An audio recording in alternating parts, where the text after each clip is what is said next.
Almost 9 years ago, the world had seen the first evidence of China's debt trap strategy in the form of Hambantota port in Sri Lanka. Financed by the Chinese, despite adverse feasibility reports and refusal by India for such a project, the port turned out to be a miserable failure. While tens of thousands of ships passed through the busiest shipping lanes in the world, the Hambantota port drew only 34 ships in 2012. Unable to pay off the debt handed over to the port, Sri Lanka had to give the Hambantota port to China on a 99-year lease. Today, there are many more examples of such Chinese debt traps all over the world. China wants to take control of all vulnerable and strategically located nations as a part of its debt trap strategy. Now, India is showing how to deal with the Chinese debt traps. Hi and welcome to TFI Global, the foreign affairs and geopolitical analysis arm of the TFI Media Group. I am your host Atul Mishra, and in this video, I will tell you how India has punctured a deep hole in China's debt trap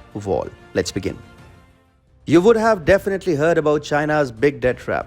It is a part of Chinese President Xi Jinping's flagship Belt and Road Initiative, or the BRI, whereby the communist nation pumps hefty loans with exorbitant interest into strategically located countries. Ultimately, when the recipient country fails to discharge Chinese debts, Beijing takes over control of strategic locations. In the Indian Ocean region, Beijing is trying to encircle India with a ring of such debt traps around the country as a part of its string of pearls strategy. However, India has now managed to drill a huge hole in China's debt trap wall, building around it with a massive project in the Maldives, an archipelago located in the Indian Ocean region near India. This is India's message to the world: development can be carried out without debt traps. India and Maldives are reportedly set to sign a contract on the Mega Greater Malay Connectivity Project, or the GMCP. This is going to be the largest infrastructure project in the archipelago nation and is therefore going to beat China when it comes to enhancing its presence in the Maldives. GCMP is an ambitious project and will consist of a 6.74-kilometer long bridge and causeway link connecting Malé, the capital of Maldives, with islands of Willingli, Gulhifalhu and Thilafushi.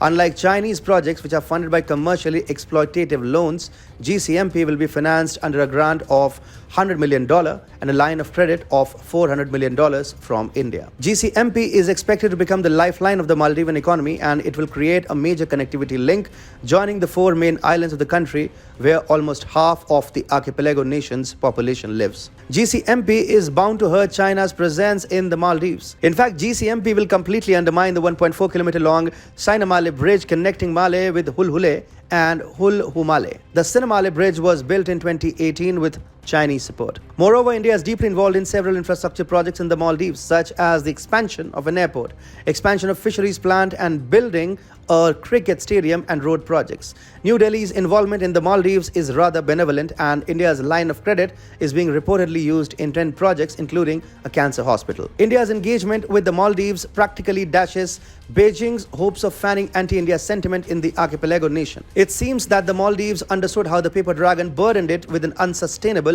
$3.4 billion debt. With the regime change in 2018 and the victory of a pro-India, anti-China leader, Malé understood that it was much more prudent move to befriend India at China's expense. Enhancing presence and influence in the Maldives and keeping China away from the archipelago nation is a part of New Delhi's foreign strategy. Firstly, India considers the Indian Ocean region its natural sphere of influence, and secondly, China can weaponize any position of strength in India's vicinity. For these two reasons, India is doing everything under its control to keep China at bay in the archipelago nation. In fact, New Delhi seems quite capable when it comes to sabotaging one of China's debt traps and driving a big hole in the colossal network of China's exploitative projects.